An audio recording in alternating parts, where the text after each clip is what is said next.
in breaking news. It's very breaking. It's very important.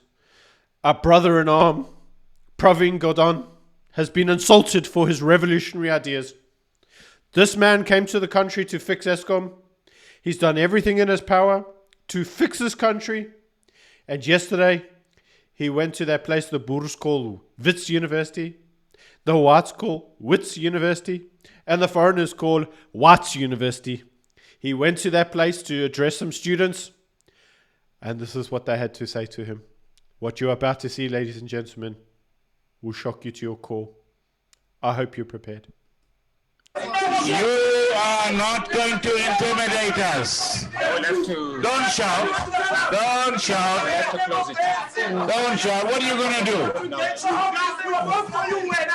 What? So what? So what? Yeah, bloody hell. You are a disgrace, unfortunately. We are closing the event.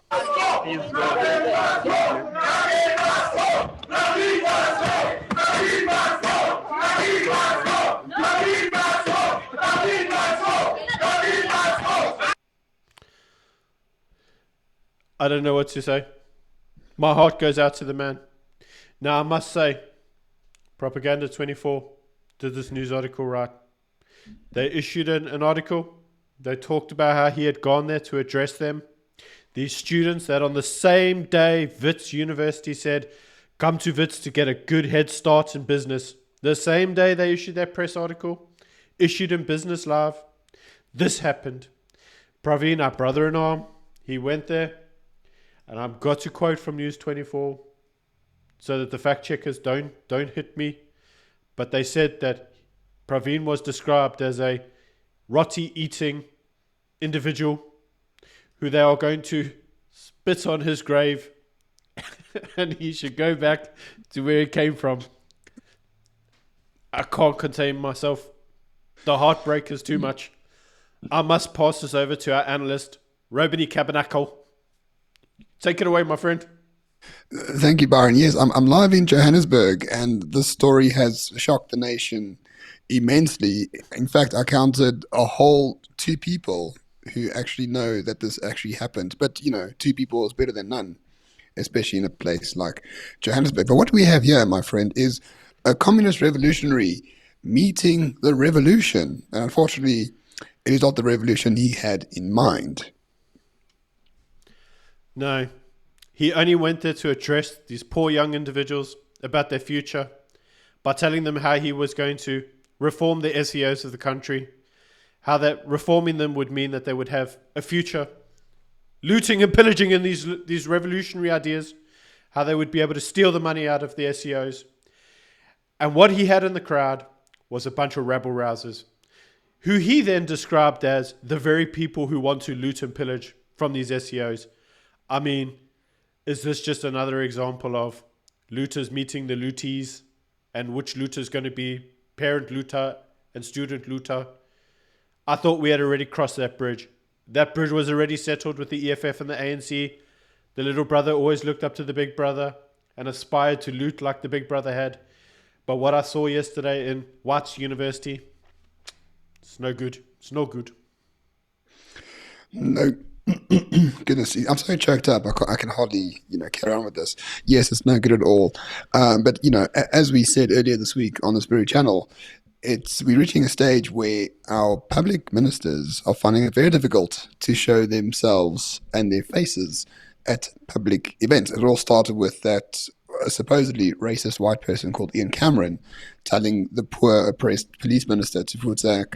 And now we have, well, it's a bit different now. Now we got poor black students telling the poor Indian racist that they will spit on his grave.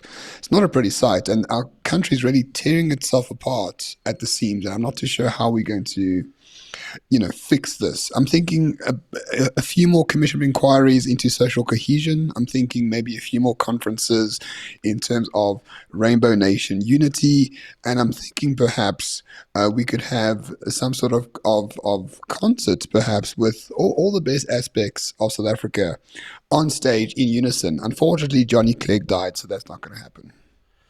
Yeah, I mean, we could always do that concept with BE credentials. Obviously, having the correct proportionality. So many ANC members. No one else, because no one else is represented in the country, only ANC. We all know that. That's the way it should be. As we all know, the ANC will rule until Jesus comes back. I think that's him there. Just around the corner. Anyway, hello and welcome to Morning Shot. Yeah, I think I do satire far better than Byron. So let us know in the comments who's better at this. I think it's me. Byron's just from Kabuki, so there's no sense of humor down there. But anyway, the real point of the story and the analysis that you so keenly seek is that Pravin Gordhan is probably the most evil person in the South African government for a few reasons. Number one, he's not corrupt. So people think that's lovely, that he's not corrupt. Number two, he is a hardcore communist, like massively hardcore communist. Number three, he has created the economic catastrophe that we find ourselves in. Him, as finance minister, borrowed trillions and trillions and trillions of rands from all the lenders of the world.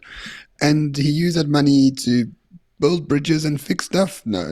He used that money to pay for civil servants and to make sure that the patronage network of the ANC continued, despite the fact that taxes and tax income was declining in the country. So to me, Pravin is sort of arch evil in terms of ANC and ANC ideology. And it is wonderful to see when someone like that gets into a bit of a huff because a few students are mean to him. I think the telling part of this this whole debacle is why a minister would go address students and then talk about SEO reform.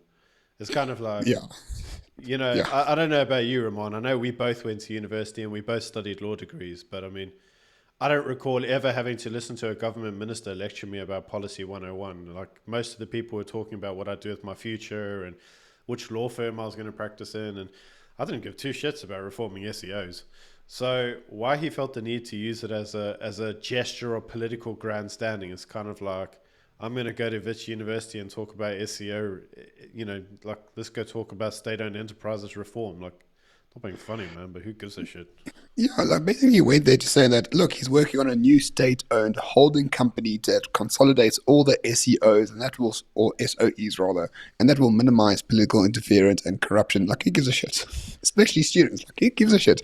Say that to your conferences in Sandton that are attended by all the acolytes in the corporate sector. They give a shit about SOE reform and all that other stuff. What students want to know is there a future for them in this country? Is there a future for them economically in this country? And most importantly, being a former student myself, is this worthwhile? Am I studying something that will be worthwhile for me to join the middle class, to have all my aspirations met?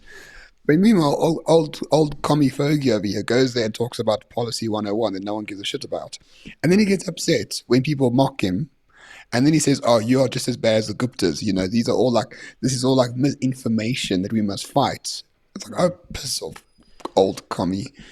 Come on. I think that the funny part about this, and it's something that we've mentioned as well, is like everybody sits here going, oh, the ANC will have a coup and they'll rule this place with an iron fist. Like, these guys have made the place ungovernable. And they've made it ungovernable even for themselves. And that's where the problem's now coming in.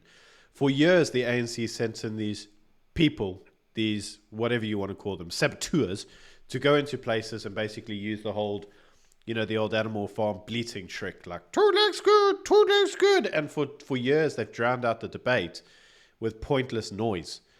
But everybody else has learned to do that too. And that's where the problems come in. They've normalized a set of behavior that is now coming home to kind of like to haunt them. What they've got here is the very behavior that they invented. And he's like, oh, I didn't expect that to come back and haunt me. Exactly. Look, whenever the ANC loses a council somewhere and the council needs to make decisions, like pass the budget or, some important decisions, like in Joburg, for example, for the first 3 months after the last election, the ANC and the EFF, all they did was bleat and walk around and make farting noises and just prevented people from doing their work properly, right? This is all the ANC can offer in a political sense, that and rampant thievery for the most part. And now the culture is such that if you want to be heard, you have to destroy something, you have to burn something, or you must make so much noise that nothing actually gets done. So what is that term? Where like, whatever, consequences meet reality.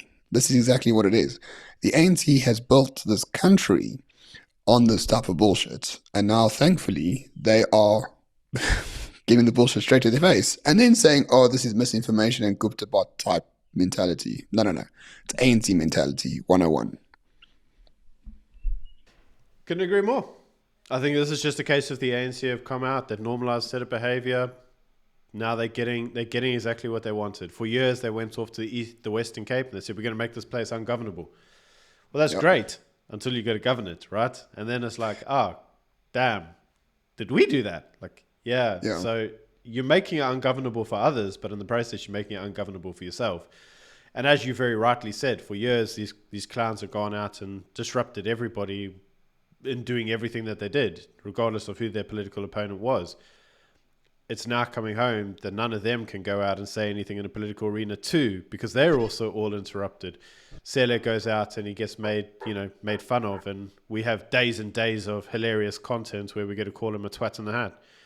This is just going to be another example of that. I mean, even Ramaphosa is getting chased away from events now. It's like this is what they've done. So like in the name of the glorious revolution, Amandla, they've made this place ungovernable in order to collapse it, to get it away from the Wati.